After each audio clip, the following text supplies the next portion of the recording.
Hi everyone, my name is Isaac. I've been with the water since October last year, when we could finally afford the machine.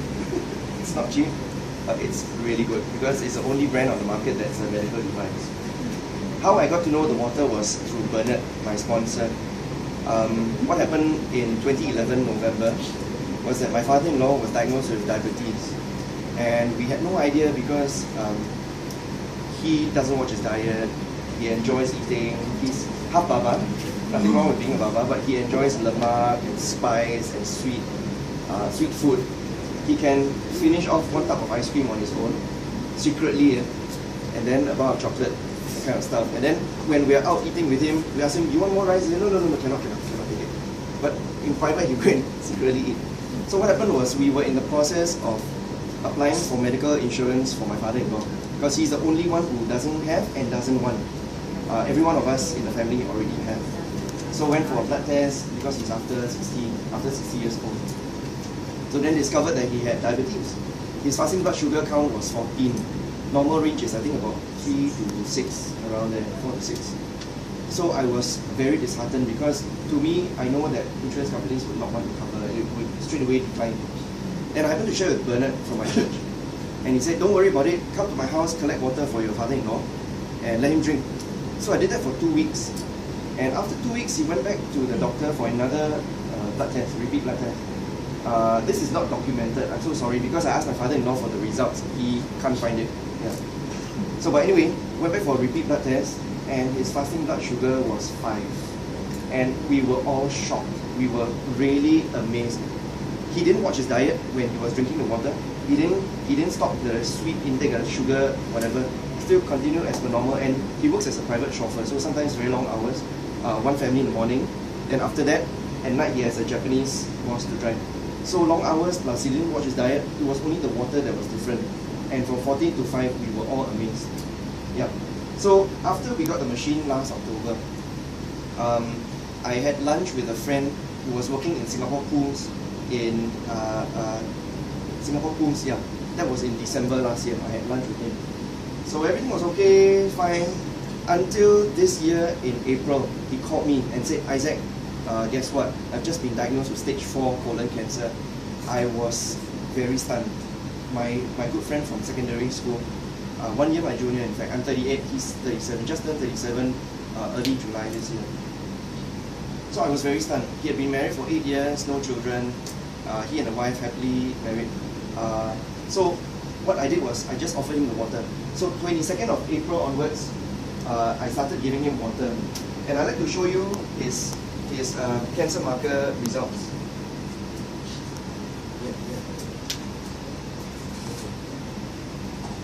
He's under chemo with Dr. Ang Peng Tiam from Parkway Cancer Center. Sorry, and, we have no recording except unless you have permission. Okay. For you to see. Okay. If you look over here, CEA, CA125, these are cancer markers.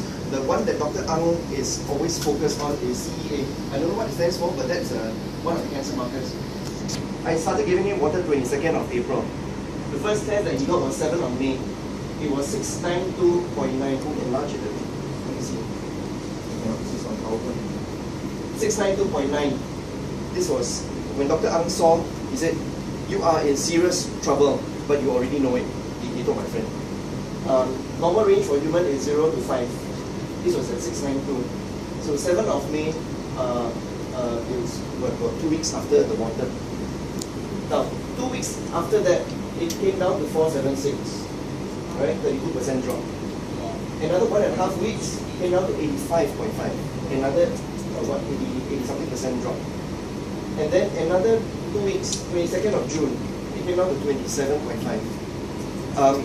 Now, I have to say that my friend also watches his diet. He changed,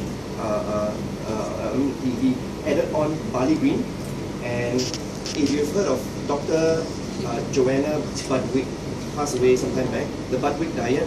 So what he does is he mixes cottage cheese with flax oil until it's very uniform, like yogurt. Then he puts in cracked flax seed and then he bakes it. And on top of that also, he goes to healing services for people to pray for him, because we believe that God heals, right? So the water is part of the changes that he has instituted, incorporated in his life. But you can see that the numbers have dropped tremendously. Over here is a 96% drop. And this is not all. 5th of July, he had a repeat PET scan and a repeat blood test. And can we go to the next slide? Okay. Over here, can't really see him. It's actually 6th of May. This is the CT scan, a PET scan of his liver. The bright spots are where the tumor is actually eating the sugar or whatever that they inject into the body first, and then under the scan it lights up. So these are the hot spots where there's a tumor in the liver. Stage 4, so it's spread to the liver and lymph nodes. 2 months later, 5th or 6th of July, same slice, same part of the liver. There are no more hot spots. Yeah, and the CEA, the earlier on cancer marker, has dropped to 12. Today, I just went to his house to visit him and take some water for another friend. He has put on weight already. And you know what? From day one when he started the chemo, when he was drinking the water, he had no side effects, no hair loss, no pale skin. In fact, the only side effects he had were 2 pimples on his chest. That's all. The day after he had a surgery to put the tube in. The day after that, he had slight temperature, about 37, 38 degrees. But the day after that, nothing. So he's been healthy since. So that's my friend Nicholas. Yeah. This is one. Another one I wanted to share is also a stroke case. My mum-in-law, she was diagnosed with hemorrhagic stroke last December, early December. Now, if you know stroke, the neurosurgeon was telling me, there are 2 main types of stroke in Singapore, maybe only 2 types. The most common would be the blood clot, probably what Omar experienced, the clot.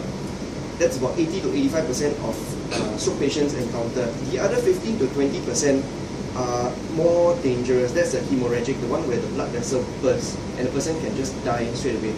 Now what happened was 4th of December, my mom-in-law, it was Sunday, woke up and like if she's standing here and looking at you, she can only see this side of the room. The other side is all black, so it's a big blind spot. So we were very puzzled and I was thinking something is not right. She thought it was something to do with a cataract operation May last year, but I thought it might be something worse. So we drove her to hospital. Doctors did the eye check, said everything is fine with the eyes, then called for a CT scan. And true enough, there was a bleed in the left part of the brain. And she was very shocked, but stayed in hospital for another 5 days and then discharged. So her first review was 28th of December. Now bear in mind, first was 2nd of December, and then 28th December. The review, the doctor was shocked to realize that her original visual field was only 45%. It increased to 87. And the doctor remarked that in his years of practice, he has many patients that even in 3 months, they don't recover so much. And there are some who don't even recover the kind of visual field. So he called for another review in January this year. And it went from 87 to 92. And then he fully discharged her. In fact, it is inside the next slide. Okay, yeah, but it is actually documented because something I learned from the Answers for a Thirsty World DVD, if you watched it, Daniel Dimakali says this a few times. Documentation beats conversation. And so I've tried to bring whatever I could to show you that the water really helps. Yeah, so thank you very much. Yes. This friend of yours, yeah. Did he go for chemo? Yes, he's currently going through chemo. He was drinking the water. Yes. Right? Yes. Also undergoing chemo, yes. Yes. I don't know if you are addressing the concern that some nutritionists say that when you're going through chemo or radio, you're not supposed to drink any antioxidant thing or take antioxidant supplement. No. No, I'm just wondering because right. Can a person go chemo because chemo is so poisonous? That's right. Instead that's right. Going for chemo, just drink the water myself. I wouldn't give any medical advice because I'm not a doctor. That's an option available. There are some people who don't go for chemo, radio or surgery. Instead they go for natural therapies. So yeah, but there are other people who say that no, when it comes to my health, I must follow what the doctor says. So yeah, these are all options available. We all have to choose what we feel is best, what is right for us. That's right. Yeah. Thank you. Yes. sorry, I interrupt a bit. We actually have a video documentation of this man called Paul, who also has stage 3 or 4 colon cancer. His cancer actually went to the brain. So when he went for surgery, the doctor removed all his lymph nodes. He gave us a video testimony, but he refused to take chemotherapy. He told the doctor, I want to drink this Kangen Water. So it's recommended by Dr. Shia. And the doctor scolded him. If treating cancer is as easy as drinking alkaline water, why I study so much? But he asked the doctor, chemotherapy again is poison, is it true? And the doctor said, yes, it's true, but this poison may well save your life. I said, I don't see how it works, I don't think so. So he refused chemotherapy, he went on to take the water, and a year later, when he went to do his repeat, his 12-yearly colonoscopy, nothing was covered. The CEA marker came down to 0 point something, less than 5. 0 point something. In fact, the doctor says. We play the video for live. The doctor says everybody has some cancer markers. If I go and take right now, mine may be 2 or 3 of them, but yours is 0 point something. You cannot hope for anything like that. Nobody reaches 0. Okay. Okay. That's his testimony here. You want to see? He gave us a written as well as a video testimony of himself. Yes.